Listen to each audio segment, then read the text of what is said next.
آج جو مجھے موضوع دیا گیا ہے اس کے لیے میں نے سورہ اعراف کی آیت نمبر 157 کا آخری ٹکڑا جو ہے وہ آپ کو سنایا ہے۔ اس کا ایک پس منظر ہے، وہ جان لیجیے۔ آپ کو معلوم ہے کہ جب حضرت موسیٰ بنی اسرائیل کو لے کر مصر سے نکلے ہیں، اس کے بعد مرحلہ آیا کہ اللہ تعالیٰ نے حضرت موسیٰ کو کوہ طور پر طلب فرمایا تورات عطا کرنے کے لیے۔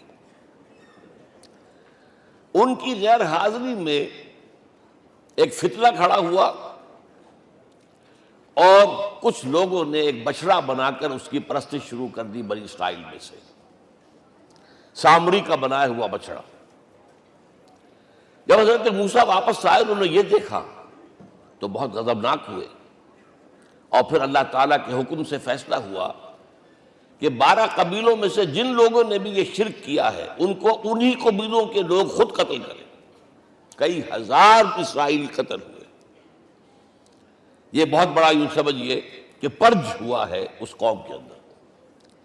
اس کے بعد پھر مزید اللہ تعالیٰ کی خدمت میں استغفار کے لیے حضرت موسیٰ علیہ السلام اپنے 70 بڑے بڑے سردار جو تھے 12 قبیلوں کے، ان کو لے کر حاضر ہوئے۔ وہاں انہوں نے استغفار کیا اور ایک دعا کی، پروردگار وَاكْتُبْ لَنَا حَسَنَةً فِي الدُّنْيَا وَالْآخِرَةِ، ہمارے لیے نیکی کا اندراج کر دے، دنیا میں بھی آخرت میں بھی۔ جواب ملا اللہ تعالیٰ کی طرف سے، دیکھو عذاب تو میں جس کو چاہوں گا دوں گا، اور ویسے میری رحمت ہر شے کے ساتھ موجود ہے، ہر شے کا وجود میری رحمت سے ہے، لیکن ایک میری خاص رحمت ہے جو میں لکھ رکھوں گا ان لوگوں کے لیے جو میرے نبی امی آخری رسول ان پر ایمان لائیں گے صلی اللہ علیہ وسلم۔ وہ جب آئیں گے اور وہ نیکی کا حکم دیں گے، بدی سے روکیں گے، پاکیزہ چیزوں کو حلال قرار دیں گے، ناپاک چیزوں کو حرام قرار دیں گے، نوع انسانی کے اوپر جو بوجھ تھے جو اس وقت ہوں گے ان کو اتاریں گے۔ وہ جب آئیں گے تو جو لوگ فَالَّذِينَ آمَنُوا بِهِ نمبر 1، وَعَزَّرُوهُ نمبر 2، وَنَصَرُوهُ نمبر 3، وَاتَّبَعُوا النُّورَ الَّذِي أُنزِلَ مَعَهُ أُولَٰئِكَ هُمُ الْمُفْلِحُونَ۔ جو لوگ ان پر ایمان لائیں گے ان کی تعظیم اور توقیر کریں گے، ان کی مدد کریں گے، اور جو نور ان کے ساتھ نازل کیا جائے گا یعنی قرآن، اس کی پیروی کریں گے، وہ ہوں گے جو فلاح پانے والے ہوں گے، میری خصوصی رحمت سے حصہ ان کو ملے گا۔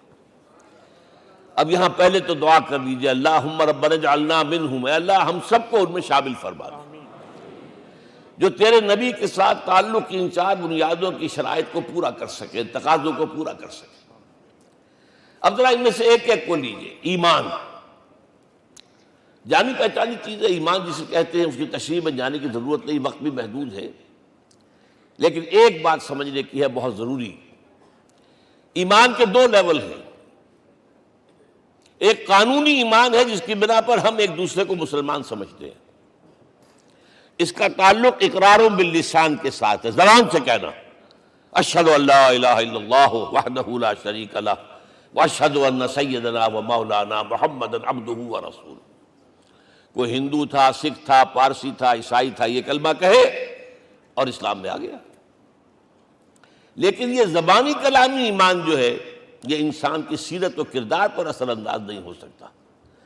یہی وجہ ہے آج ہم دیکھ رہے ہیں مسلمان ہی جھوٹ بھی بول رہا ہے، مسلمان ہی بے ایمانی بھی کر رہا ہے، مسلمان ہی خیانت بھی کر رہا ہے، مسلمانوں کے لیڈر بلینز کی خیانت کر رہے ہیں۔ یہ کون ہے؟ سب مسلمان ہیں۔ وہ اس کی وجہ کیا ہے کہ ہم صرف قانونی مسلمان ہیں اور ہمارا ایمان قانونی ایمان ہے۔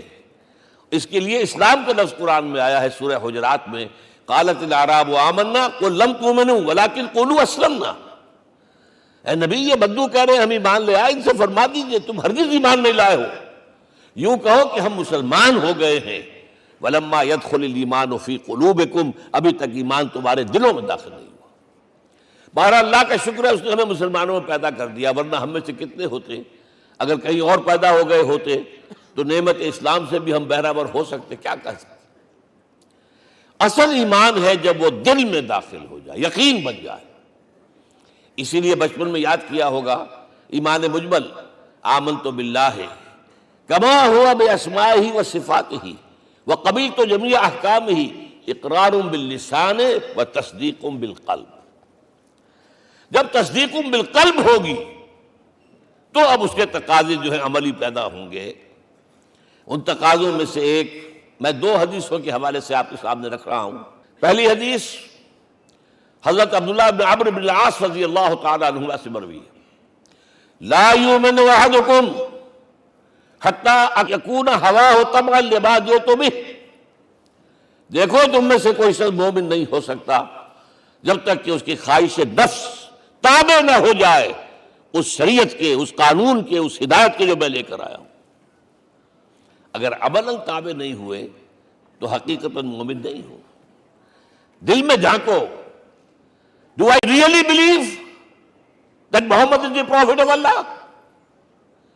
Do I really believe that Quran is the word of God? کبھی جھانکیے گا اندر، جواب ملے گا صحیح آپ کو۔ کیا کنوکشن ہے؟ کنوکشن ہو اور پھر حضور کی پیروی نہ ہو، حضور کے احکام کی پابندی نہ ہو، اللہ کے قوانین کی پابندی نہ ہو، کیسے ممکن ہے؟ حضور تو فرماتے ہیں صلی اللہ علیہ وسلم، ایک ایسی بد اخلاقی اور کج خلقی پر صرف اسے کوئی گناہ کبیرہ بھی نہیں کہیں گے۔ فرمایا ایک مرتبہ واللہ لا یؤمن واللہ لا یؤمن واللہ لا یؤمن، خدا کی قسم فلاں شخص مومن نہیں ہے۔